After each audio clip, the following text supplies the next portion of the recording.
Ever catch yourself thinking about how much reading has changed? Like how we learn anything, really?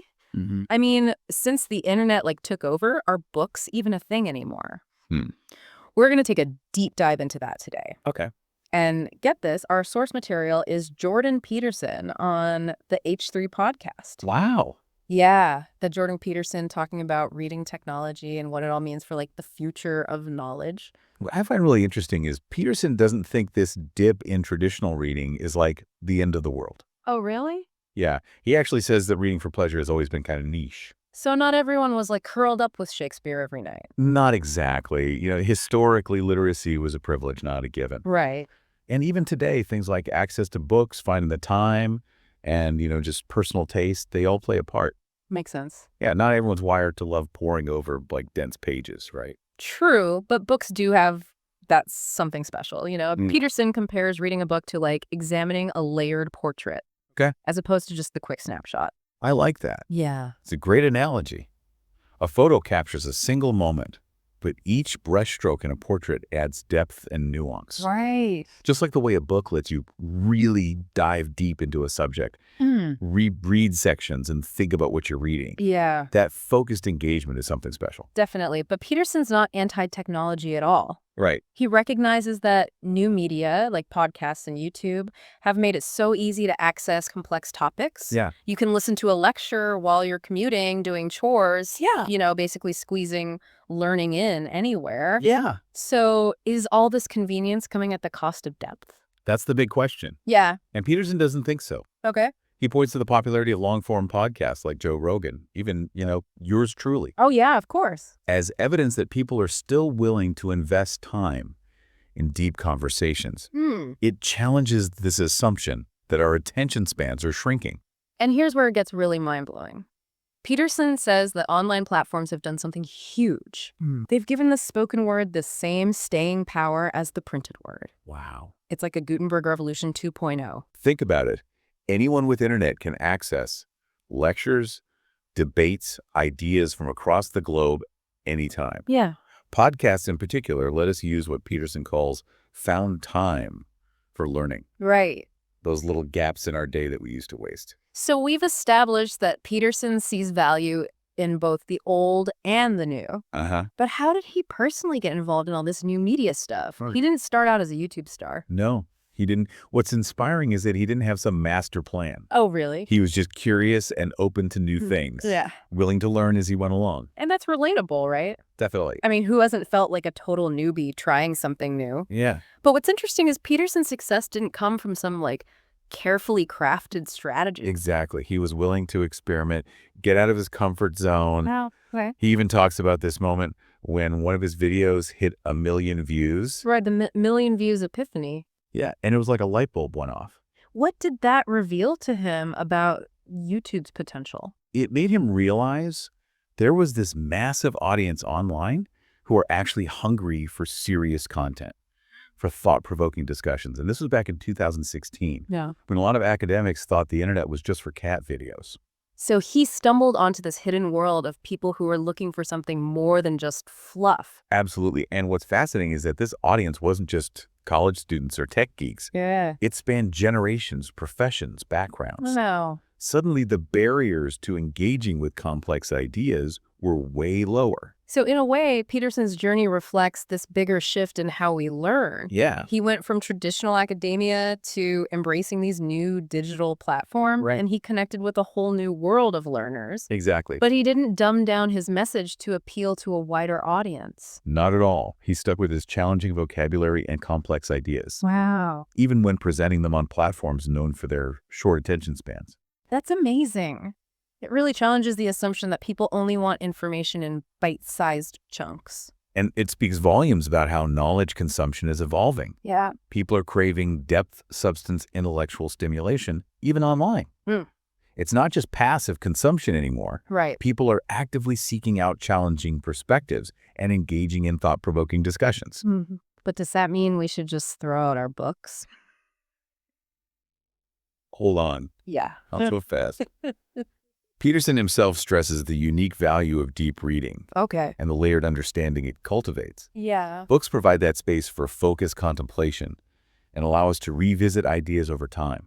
They offer a different kind of immersion, Right. a slower, more deliberate form of intellectual exploration. I like that it's like comparing a gourmet meal to a quick snack. Both have their place, but they offer very different experiences. Exactly, and it highlights the importance of having a diverse intellectual diet, Oh, yeah. if you will. I like that. We need the slow, savoring experience of books, as well as the readily available insights of podcasts, online lectures, and other digital content. So it's not about choosing one over the other, Right. but recognizing the strengths of each and using them to enhance our understanding.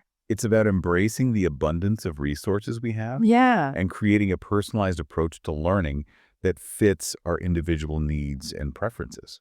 Which brings us back to Peterson's journey. He didn't have a roadmap for navigating the digital landscape. Right. He just embraced the spirit of experimentation and was willing to learn along the way. What a great lesson for all of us, Absolutely. especially as we think about how the digital age is changing the way we read and learn. Yeah, we're all navigating uncharted territory in many ways. Right. And the key is to stay curious, embrace the unknown, and be open to learning from our mistakes. So if we apply that lesson to this whole thing about reading in the digital age, maybe it's not about like mourning the decline of traditional reading or freaking out about the rise of new media. So you're saying it's more about recognizing how knowledge sharing is evolving Exactly. and figuring out how we can participate in that evolution. Yeah, actively and thoughtfully participate. I like that. That's a much more empowering way to look at it. It is. It reminds me of Peterson's million views realization. Yeah.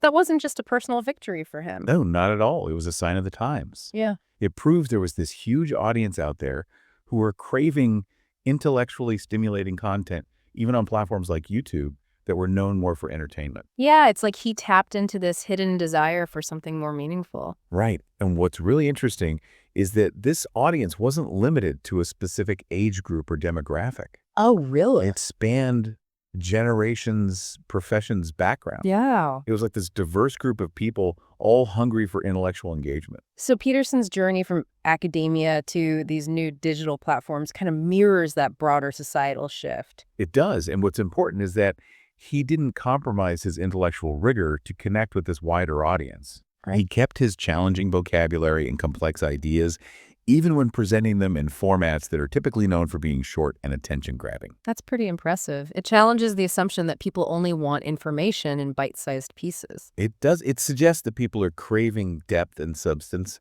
even in the digital age. They're not just passively absorbing information.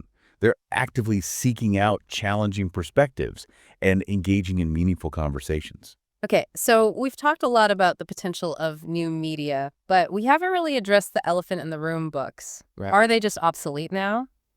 Not necessarily. Remember, Peterson himself is a huge advocate for deep reading Yeah. and the unique understanding that comes from it. Okay. He sees books as providing this space for focused thought where you can revisit ideas and really wrestle with them over time. It's a slower, more deliberate form of intellectual exploration that has its own special value. That makes sense. Like the difference between a gourmet meal and a quick snack. Yeah. Both can be satisfying in their own way, but they offer very different experiences. That's a great analogy. Mm-hmm. It highlights the importance of having a diverse intellectual diet, so to speak. I like that. We need both the slow, savoring experience of books as well as the readily available insights of podcasts, online lectures, and other forms of digital content. So it's not about choosing one over the other, Right. but recognizing the strengths of each and using them to enhance our understanding of the world. Absolutely. It's about embracing the abundance of resources we have available and creating a personalized approach to learning that fits our individual needs and preferences. It all comes down to that spirit of experimentation that Peterson embodies. Yeah. He didn't have a roadmap for navigating the digital landscape. He just jumped in and figured it out as he went along. And that's a really powerful lesson for all of us. Yeah. The digital age is constantly evolving, and the key is to remain curious, embrace the unknown, and be willing to learn from our mistakes. So this Gutenberg Revolution 2.0 that Peterson talks about, if we're really in the midst of it, what does that mean for us, the everyday learners? What does it mean for you listening right now?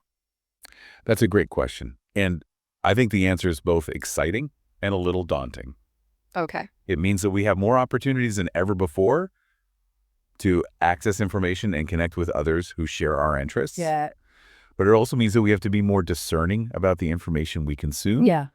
And more proactive about seeking out diverse perspectives. It's like we have this incredible buffet of knowledge, right? But we got to be careful not to like overindulge in the junk food. That's a great way to put it. Yeah. We have to be mindful of our intellectual diets. Yeah. Make sure we're getting a balanced intake of information. Right. It's easy to get caught up in echo chambers or fall down those rabbit holes of misinformation. So how do we navigate all this? What are some tips for being like a more discerning learner in the digital age? Well, one of the most important things is to be aware of your own biases. Well- What are the assumptions you bring to the table when you're reading or listening to something? Are you seeking out information that just confirms your existing beliefs, or are you open to being challenged? That's a tough one. It's so easy to fall into that trap, especially when we're surrounded by information that reinforces our views. That's why it's so important to actively seek out diverse perspectives. Okay. Don't just read articles or listen to podcasts that align with your worldview. Right. Make an effort to engage with viewpoints that you might disagree with. Intentionally stepping outside your comfort zone. Exactly. And that can be uncomfortable at times. Yeah. But it's essential for growth. It helps you develop critical thinking skills and see the world from multiple angles. Peterson talks a lot about reading the great books, Yeah. the classics that have stood the test of time. Uh-huh. Does that still apply today? I think there's still a lot of value in engaging with the classics. Okay. They offer a window into different historical periods and different ways of understanding the world. They can challenge our assumptions and broaden our perspectives. But you don't have to limit yourself to just like old books, right? Of course not. There's so much amazing contemporary literature and nonfiction out there too. Absolutely. And that's one of the exciting things about the digital age. Yeah. We have access to a wider range of voices and perspectives than ever before. We can discover authors and thinkers from all over the world and engage with ideas we might never have encountered otherwise. It's like the printing press all over again, but on a global scale. It is. It's democratizing knowledge and opening up new avenues for learning. And that brings us back to Peterson's message, the importance of curiosity, experimentation, and a willingness to learn. Exactly. In this world of digital learning, we have to embrace the unknown step outside our comfort zones and constantly challenge ourselves. Yeah. So if you're listening to this and feeling a little overwhelmed by all the information out there, or maybe unsure about how to navigate it all, Right. remember, you're not alone. We're all figuring this out together. Yeah. The key is to approach it with curiosity and excitement. Yeah. Embrace the opportunities, be discerning about the information you consume, and never stop learning.